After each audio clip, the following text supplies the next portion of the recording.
বেগুন, আলু আর কচুর বই দিয়ে মাছের ঝোল রান্না করব। ভালো করে কষানোর পর অল্প জল দিয়ে একটু ফুটিয়ে নিতে হবে। টেস্টটা দেখতে সত্যি অনেক সুন্দর লাগছে দেখতে। তাই তুমি মজা করে খাও, তোমার জন্যও আমি রান্না করেছি মা। এই যে দেখো সুন্দর করে রান্না করেছি, তোমার ভাতে ওখানে ডিম ভাজা দিয়েছি। আর তুমি বললে যে মাছটা একটু বড় করে রাখতে, আমি রেখেছি। তুমি খাও, মজা করে খাও সোনামণি। হ্যাঁ, ঝোল দাও চামচ।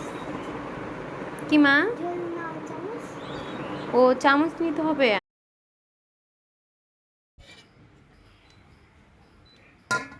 প্রথমে লেজটা ছেড়ে দিই।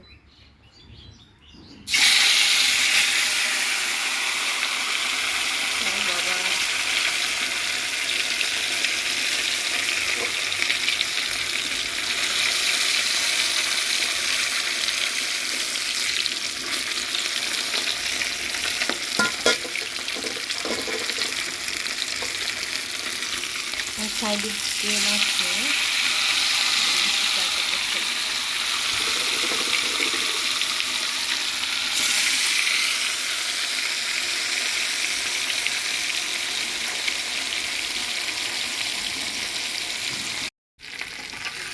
বেগুন, আলু আর কচুর বই দিয়ে মাছের ঝোল রান্না করব।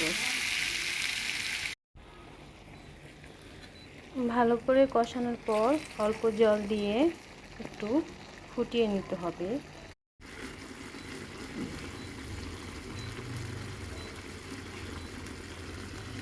টেস্টটা দেখতে সত্যি অনেক সুন্দর লাগছে দেখতে। তাই তুমি মজা করে খাও, তোমার জন্যও আমি রান্না করেছি মা। এই যে দেখো সুন্দর করে রান্না করেছি, তোমার ভাতে ওখানে ডিম ভাজা দিয়েছি। আর তুমি বললে যে মাছটা একটু বড় করে রাখতে, আমি রেখেছি।